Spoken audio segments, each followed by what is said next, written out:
Hi friends, কেমন আছো সবাই? আশা রাখছি তোমরা খুবই ভালো আছো এবং সুস্থ আছো। এখন দেখো সবে বাজে ওই 12:30টার মতো, আর বাইরে প্রচণ্ড মেঘ করেছে, হাওয়া দিচ্ছে প্রচুর।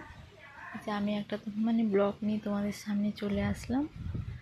আর আজকেও মেয়ে স্কুলে যেতে পারেনি, স্কুলে তো একটা জানো অঘটন ঘটে গেছে। অঘটন বলতে স্কুলে সবাই অজ্ঞান হয়ে যাচ্ছে।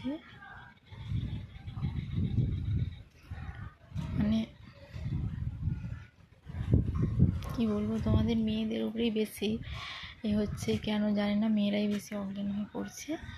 আর তাই মেয়েকে আমি আজকে স্কুলে পাঠালাম না। সবাই বলছে ভৌতিক ব্যাপার, তবে আমি এটা বলতে পারবো না কি ব্যাপার। সবাই যেটা বলছে আমি সেটাই বলছি, তবে জানি না। তবে আজকে পাঠাইনি, কালকে অবশ্যই যাবে স্কুলে। কালকে গিয়ে একবার ঘুরে আসো কি হয় না হয়। আর দেখো আমাদের এখানে সামনে পুকুর আছে, পুকুরে কেমন হাওয়া দিচ্ছে দেখো। আমি পুকুরের পাশে দাঁড়িয়ে আছি আর খুব ভালো লাগছে, হাওয়াটা খুব মিষ্টি। এতদিন রোদের পরে একটু হাওয়া দিচ্ছে, খুবই ভালো লাগছে।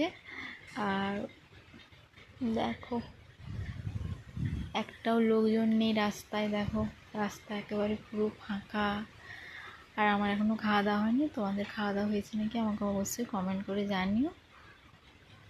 হাওয়াটা ভালোই লাগছে।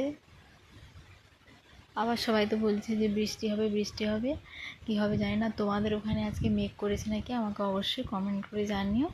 আমাদের এখানে তো মেঘ বাতাস এরকম, প্রচণ্ড হাওয়া এরকমই হচ্ছে। আর তোমাদের ওখানে কেমন হচ্ছে সেটা আমাকে অবশ্যই কমেন্ট করে জানিও। আর তোমরা সবাই ভালো থেকো, সুস্থ থেকো। গাইজ, আমার একটাই কথা বলার, আমার ভিডিও যদি ভালো লেগে থাকে অবশ্যই তোমরা একটা লাইক কমেন্ট শেয়ার করো। দেখো, তোমরা যদি আমাকে লাইক করো তাহলে আমি এগিয়ে যেতে পারবো। আর তোমরা আমার চ্যানেলটিকে ফলো করে রাখো। আমি চেষ্টা করব তোমাদের ভালো ভালো ভিডিও দেওয়ার। আর তোমরা আমার একটু পাশে থেকো প্লিজ। তোমরা ভালো থেকো, সুস্থ থেকো। টাটা।